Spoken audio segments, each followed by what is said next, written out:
Hello, once again coming back. હું Sushma, naturotherapist, મારા husband doctor Anil. મારી channel Sushma's cooking with healthy સાઇડકિકમાં વેલકમ. આજે આપણે બનાવીશું સાઉથ ઇન્ડિયન ડિશિસ, જે ઢોસા, ઇડલી સંભાર, ઉત્તપા, એને સાથે જે ઓથેન્ટિક સ્ટાઇલથી જે એની ચટણીઓ બને છે ને, એ બનાવીને આપણે જોઈશું. ચટણી, કારા ચટણી અને કોપરાની ચટણી, લાલ ચટણી, ડુંગળી ટમેટાની, એને કારા ચટણી પણ કહેવાય છે. કારણ કે કોઈ પણ વાનગી ફરસાણ ખાવ ને તો એના ચટણી ઉપર એનો બહુ આધાર છે. તમે ખુદ ફરસાણ ગમે એટલું ટેસ્ટી બનાવો, પણ જો ચટણીમાં દમ ના હોય ને તો તમારું બધી મહેનત નકામી. એટલે ચટણી તો હંમેશા બહુ પરફેક્ટ અને પ્રોપર બનાવવાની, તો લોકો આંગળા ચાટતા રહી જશે. આ ચટણી તમે મારી રીતે બનાવશો ને તો તમારા ઢોસા ઓછા ખવાશે અને ચટણી વધારે ખવાશે. તો ચાલો જોઈએ ચટણી. પહેલાં આપણે કારા ચટણી જોઈશું. એના માટે મેં લીધા છે ડુંગળી, એક ડુંગળી, એક ટામેટો. જેટલી ડુંગળી એટલા ટમેટા લેવાના. ત્યાર પછી લસણ, 7 થી 8 કળી લસણ છોલીને ટુકડા કર્યા છે. લાલ આખા કશ્મીરી મરચાં. મરચાં લાલ સૂકા મરચાંમાં 2 ટાઈપના આવે, એક બહુ તીખા આવે, આપણે તીખા નહીં લેવાના. અને ચણાની દાળ, અડદની દાળ અને આંબલીની પ્યુરી. અને વઘાર માટે રાઈ, મીઠું, મસાલા માટે રાઈ અને હિંગ અને લીમડો.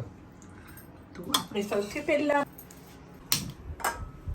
એમાં 1 ટેબલ સ્પૂન ઓઇલ નાખ. ઓઇલ ગરમ થાય, ઓઇલ ગરમ થઈ ગયું છે એટલે એમાં મેં આજે ચણાની દાળ લીધી છે ને, એ 1.5 ટેબલ સ્પૂન નાખશું, 1.5 ટેબલ સ્પૂન. અને એને પણ થોડી સાતળશું. આમાં ચણાની દાળ પલાળવાની નથી. ચણાની દાળને થતાં થોડી વાર લાગે એટલે એ પહેલાં નાખવાની છે. ત્યાર પછી 1.5 ટેબલ સ્પૂન અડદની દાળ, અને અડદની દાળ કહેવાય, એ પણ 1.5 ટેબલ સ્પૂન. જેટલી ચણાની દાળ લો એટલી જ એને સાતળવાની. ત્યાર પછી આપણી જે ડુંગળી કાપેલી છે ને, ઓનિયન 1 કપ, જેટલી ડુંગળી એટલા જ ટમેટા. બધાને આપણે લાલ ગુલાબી, દાળ ગુલાબી થઈ જાય એટલે ઓટોમેટિક શેકાઈ ગયું એમ.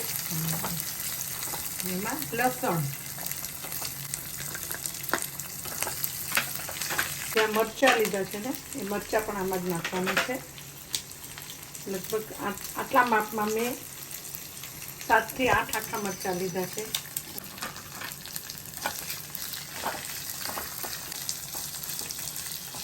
ત્યાર પછી ટામેટા. ને એટલે એમાં મીઠું નાખી દો, આમાં જ નાખી દેવાનું. આટલા માપમાં 1 ટીસ્પૂન મીઠું નાખવાનું છે.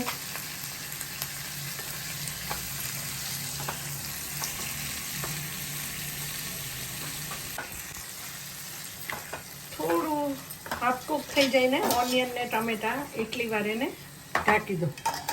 2 થી 3 મિનિટ ઢાંકવાનું છે.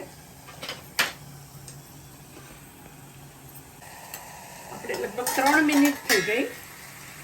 હવે આપણે જોઈએ આને. લગભગ ટામેટા, ડુંગળી બધું હાફ કૂક થઈ ગયું છે. દાળ પણ આપણી થોડી થઈ ગઈ છે. હવે આને ગેસ કરો અને આ ઠંડુ પડે ને એટલે આપણે એને મિક્સચરમાં પીસવાનું છે. ઠંડુ થઈ ગયું છે.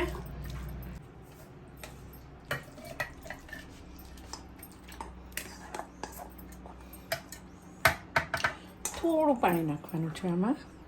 અત્યારે આપણે 3 ટેબલ સ્પૂન પાણી નાખીએ. આ છે ને, સાઉથમાં પણ એવું છે. કેરલા સાઈડ થોડીક થીક ચટણી રાખે ઘણી, અને હોટેલ અને રેસ્ટોરન્ટમાં પણ અલગ અલગ હોય. ઘણી જગ્યાએ ઉડુપી સાઈડ થોડી પતલી ચટણી હોય. એટલે તમને કેવી પસંદ છે એ તમારે. અને હવે આમાં આપણે જે આંબલી મેં 2 કલાક પહેલાં ગરમ પાણીમાં પલાળી હતી, અને એની પ્યુરી ખાસ જરૂરી છે. આંબલીની પ્યુરી 2 ટેબલ સ્પૂન.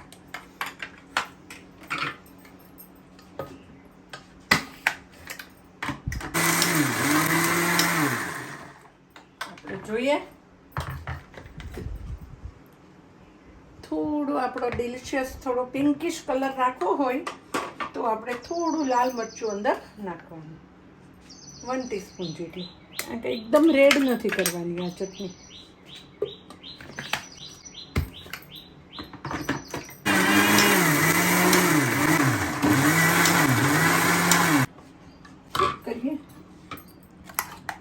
એકદમ મસ્ત ચટણી રેડી. કદાચ થોડી આપણે ઢીલી કરીએ, એટલે આપણે થોડું પાણી નાખીએ.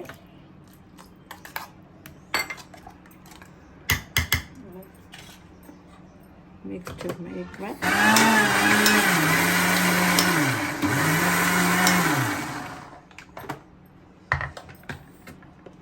આપણી ડિલિશિયસ લાલ ચટણી રેડી. એકદમ મસ્ત પીસાઈ ગઈ છે. ઇડલી ઢોસા બહુ મસ્ત લાગે આ ચટણી એની સાથે. તો બ્રાઉનિશ પિંકિશ કલર જે આપણી ચટણીનો આવી ગયો છે, લાલ ચટણી છે એ રેડી. હવે એ ચટણી ડિલિશિયસ ત્યારે વધારે દેખાય કે જ્યારે એના ઉપર વઘાર આવે. એના માટે આપણે તેલ ગરમ મૂકશું. એમાં હું 1 ટેબલ સ્પૂન તેલ નાખીશ. હવે એમાં અડધી ટીસ્પૂન અડદની દાળ. આપણે એમાં અડદની દાળ થઈ ગઈ છે રેડ. હવે એમાં અડધી ટીસ્પૂન રાઈ નાખશું અને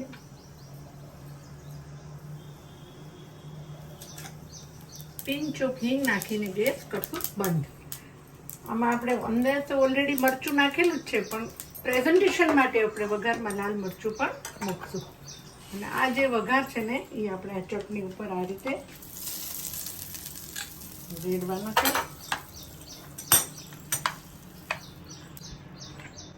તમે આ મરચાં કાઢી શકો છો. આપણી આ લાલ ચટણી રેડી. કારા ચટણી જેને કહેવાય. હવે આપણે બનાવશું સાઉથ ઇન્ડિયન સ્ટાઇલની કોકોનટ ચટણી. એના માટે મેં અહીં લીધું છે 1 કપ કોકોનટ છે. પછી આ જે ટેબલ સ્પૂન છે 1.5 ટેબલ સ્પૂન, 1.5 ટેબલ સ્પૂન દાળિયા, જે દાળિયાની દાળ કહેવાય ને એ શેકેલી આવે છે. અને સિંગદાણા લીધા છે 1.5 ટેબલ સ્પૂન, જેને કાચા સિંગને શેકી અને છોતરા ખોલી નાખ્યા છે. એક મરચું લીલું અને 1 ઇંચ આદુનો ટુકડો, થોડી કોથમીર, મીઠું, વઘાર માટે તેલ, રાઈ, લીમડો, લાલ મરચાં સૂકા, અડદની દાળ અને હિંગ, પાણી.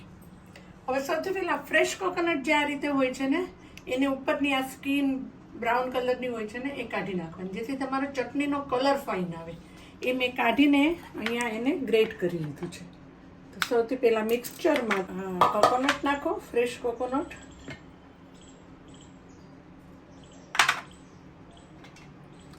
હવે આ સિંગદાણા નાખો. મેં અહીંયા 1.5 ટેબલ સ્પૂન લીધા છે. 1.5 ટેબલ સ્પૂન દાળિયાની દાળ લીધી છે.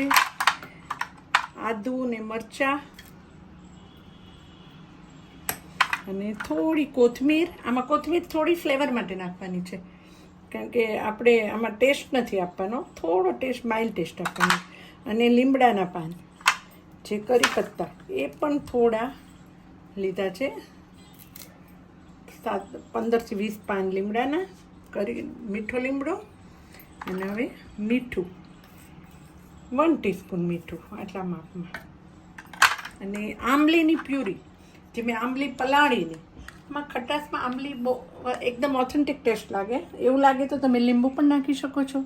ક્યારેક કાચી કેરી હોય તો એ પણ નાખી શકાય, પણ થોડું ખાટું જોઈએ. અને આંબલી એનો ઓથેન્ટિક ટેસ્ટ છે. અને હવે જરૂર પૂરતું થોડું પાણી નાખો પીસવા માટે. પછી તમારી પસંદ પ્રમાણે તમે એને જાડી પતલી કરી શકો છો.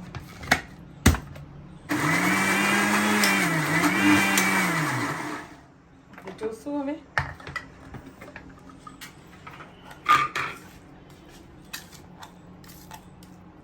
હજી થોડી વાર છે. થોડું પાણી નાખીએ.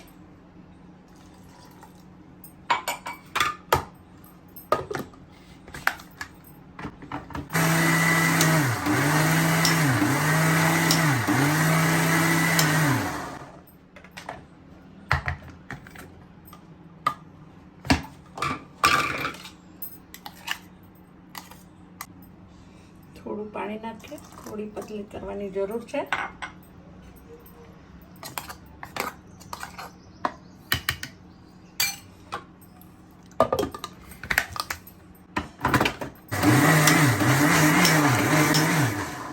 કોકોનટ ચટણી રેડી થઈ લાગી રહ્યું છે. ઓ મસ્ત ડિલિશિયસ કોકોનટ ચટણી રેડી.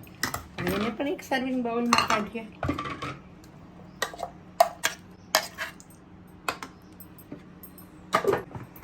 આપણી કોકોનટ ચટણી રેડી. ચટણી રેડી ત્યારે કે જ્યારે ઉપર એનો વઘાર રેડી હોય. મસ્ત વઘાર કરીએ એટલે એનો ટેસ્ટ અને દેખાવ બંને ડિલિશિયસ થઈ જશે. તો એના માટે હું ગેસ કરીશ.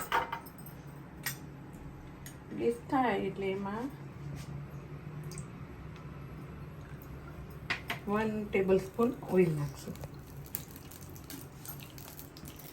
આપણું ઓઇલ ગરમ થઈ ગયું છે એટલે એમાં 1/2 ટીસ્પૂન અડદની દાળ, એટલે 1/2 ટીસ્પૂન રાઈ,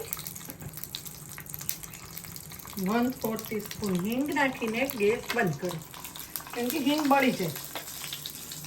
પિંચ ઓફ કઢી પત્તા અને લાલ મરચાં વઘારી નાખો.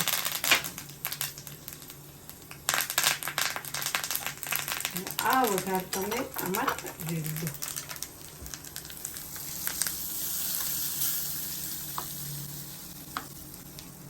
આપણી કોકોનટ ચટણી પણ રેડી. હવે આપણે એને સર્વિંગ પ્લેટમાં સર્વ કરીએ. મસ્ત દેખાવ લાગે છે ને? આ જોઈને જ એવું થાય કે ચલો જલ્દી ઢોસા ને ઇડલી ખાઈ લઈએ. સો ડિલિશિયસ ટેસ્ટ એન્ડ પ્રેઝન્ટેશન. અને તમે આ ખાશો ને તો ખાતા જ રહી જશો. ઓ ડૉક્ટર સાહેબ જોશો તમે? ઇડલી સંભાર સાથે માઉથ વોટરિંગ ચટણી હોય તો મજા પડી જાય એવી ચટણી છે. South Indian tasty. Thank you for watching my videos. અને જો તમને મારી રેસિપીસ ગમી ને તો એક લાઈક ચોક્કસ આપી દેજો, શેર પણ કરજો, કમેન્ટ પણ લખજો અને હા સબસ્ક્રાઈબ કરી દેજો, જેથી તમને અને તમારા ફ્રેન્ડ્સને જલ્દી મારી નવી રેસિપીસના નોટિફિકેશન્સ આવતા રહે. મિલતે હે બ્રેક કે બાદ.